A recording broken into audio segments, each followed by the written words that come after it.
নমস্কার ভিউয়ার্স, আজকে আপনাদের সাথে শেয়ার করা হবে ফোন আপগ্রেড করলে কি হয়।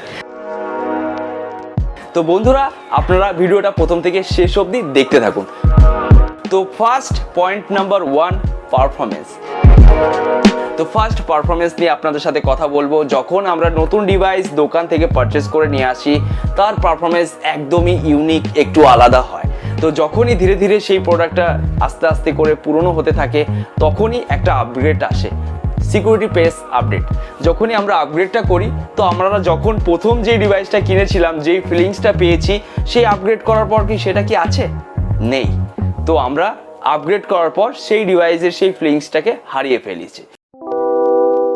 তো পয়েন্ট নাম্বার 2, তো তারপরে ক্যামেরা। আমরা যেই ক্যামেরাটা দেখে দোকান থেকে আমরা প্রোডাক্ট পারচেস করেছিলাম, সেই ক্যামেরাটাকে আপনার আপগ্রেড করার পর আছে? নেই। কেন? আপগ্রেডের সাথে সাথে সেই ক্যামেরাটাকে আমরা হারিয়ে ফেলেছি। তো তারপর রয়েছে point number 3, battery backup. Battery ব্যাকআপটা কি হচ্ছে? যখনই আমরা আপগ্রেড করি, ব্যাটারি ব্যাকআপটাও সেমভাবে ডাউনগ্রেড হতে থাকে। তো যখন আমরা আপগ্রেডই করছি, তো ফোনটা কি আপগ্রেড হচ্ছে? একদমই না। ফোন আপগ্রেড কখন হয়? যখন আমার ফোন আপগ্রেড করার পর 6GB থেকে 8GB র্যামে কনভার্ট হতো, তখন আপগ্রেড হতো।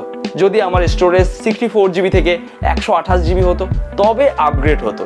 তো আপনারা যে কোম্পানি আপগ্রেড দিচ্ছে, সিকিউরিটি পেজ দিচ্ছে, এইগুলো আপগ্রেড করার আগে একবার ইউটিউবে গিয়ে সার্চ করে দেখে নেবেন যে আপডেটটা এসেছে, সেই আপডেটটা করলে ঠিকঠাক ফোনটা চলবে কিনা।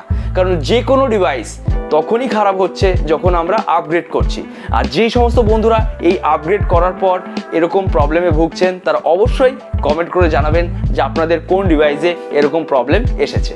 তো ফার্স্ট, আমাদের কাছে প্রচুর ব্র্যান্ড রয়েছে, আমরা প্রচুর ব্র্যান্ডের ওপরে ডিল করি।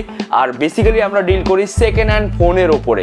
তো যারা ইউটিউবে বসে রিভিউ ভিডিও বানাচ্ছে, তারা এক পিস ফোন দেখিয়ে ভিডিও তৈরি করছে। আর আমাদের কাছে সারাদিনে কত ফোন নিয়ে আমরা ঘাটাঘাটি করছি, সেটা আমরা নিজেরাই জানি। তো কারণ এই আপডেটটা আপনাদের কাছে পৌঁছে দেওয়ার একটাই মেন উদ্দেশ্য, যে সমস্ত বন্ধুরা আমাদের ভিডিও দেখছে, এখান থেকে নয় দূর দূর থেকে দেখছে, তাদেরকে একটাই ইম্পর্টেন্ট আপডেট দিতে চাইছি যে আপনারা যখনই ডিভাইসটা আপগ্রেড করবেন, তার আগে একবার ডিটেলসটা জেনে নেবেন যে আপগ্রেডটা করলে আপনার ফোনটা ভালো হবে কিনা। কারণ যতদিন আপনি আপগ্রেড করতে থাকবেন, তত আপনার নতুন ফোন কেনা এগিয়ে আসছে। আপগ্রেড করছেন, তো নতুন ফোন আপনাকে ডাকছে যে নতুন ফোন কিনুন। কারণ আপগ্রেড করার সাথে সাথে ক্যামেরা, ব্যাটারি, পারফরমেন্স সমস্ত কিছু ডাউনগ্রেড হচ্ছে।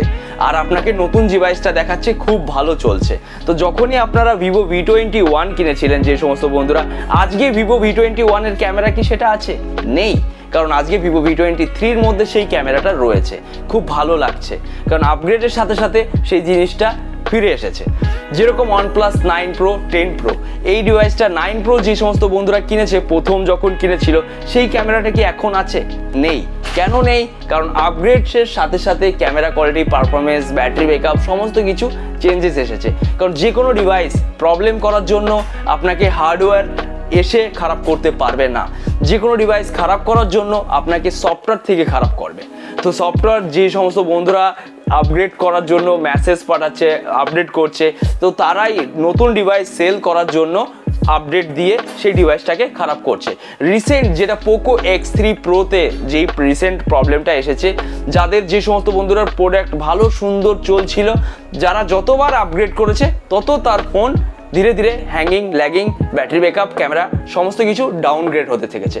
তো আপনাদের কাছে একটাই মেন ইম্পর্টেন্ট আপডেট, তো আপনারা যখনই আপগ্রেড করবেন, তার আগে একবার ডিটেলসটা দেখে নেবেন। হ্যাঁ, এই কথাটা হয়তো কিছু বন্ধুদের খারাপ লেগে থাকতে পারে যে আপগ্রেড না করলে ফোন কি করে চলবে। কথা রাইট। আপগ্রেড করলে সিকিউরিটি পেজ যখন আপডেট হচ্ছে, আমরা ভাবছি আপগ্রেড যতদিন থাকবে ততদিন মনে হয় ফোনটাও ভালো থাকবে।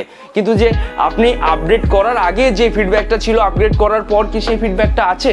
সেটা আপনি কমেন্টের মধ্যে জানাবেন যে আছে কিনা। কারণ যে কোনো ডিভাইস, যত ডিভাইসই আছে, আপগ্রেডের সাথে সেই ডিভাইসটা চেঞ্জেস আছে। আপগ্রেড করলে আমরা নতুন কি দেখতে পাই? কিছু নতুন ফিচার্স অ্যাড হয়, কিছু নতুন সিস্টেমেটিক অ্যাড হয়। কিন্তু এই সিস্টেমেটিক নিয়ে আমাদের র্যাম, রম সমস্ত জায়গায় আটকে যাচ্ছে সেই নতুন আপডেটটা এসে। তাতে কি হচ্ছে? আমাদের প্রতিটা পার্ট স্লো হচ্ছে, তো ধীরে ধীরে ড্যামেজ হচ্ছে এবং কি আপগ্রেডের কারণে আমরা সেই ডিভাইসটা স্লো, মানে স্মুথনেস তো নেই দূরের কথা, স্লো পারফরমেন্স দিচ্ছে। তো আপনারা আপডেট এখনই ইমিডিয়েটলি বন্ধ করে আপনারা নর্মাল যেই আপডেটটা রয়েছে সেটাতেই চালান। আর যখনই নতুন আপডেট আসবে তার বিষয় আপনি একবার ভালোভাবে যেই কোম্পানির ফোন আছে সেই কোম্পানির ডিটেলসটাই গিয়ে একবার পড়ে দেখে নেবেন যে আপগ্রেড করার পর কি সুবিধা দিচ্ছে এবং কি হতে পারে। তো আপনারা সবসময় ওই ডিটেলসগুলো জেনে তারপরে আপগ্রেড করবেন। তো বন্ধুরা, আমাদের এই ভিডিওটা যদি ভালো লেগে থাকে অবশ্যই লাইক করবেন, কমেন্ট করবেন, শেয়ার করবেন। আর এরকম কিছু আপডেট আপনাদের আমরা দিতেই থাকবো, তো আপনারা ফলো রাখবেন। আর আমাদের অফার খুবই তাড়াতাড়ি এগিয়ে আসছে, আপনারা সেই অফার ফলো রাখার জন্য এই চ্যানেলটাকে সাবস্ক্রাইব করে রাখুন, লাইক করে রাখুন। তো নমস্কার বন্ধুরা, টাটা।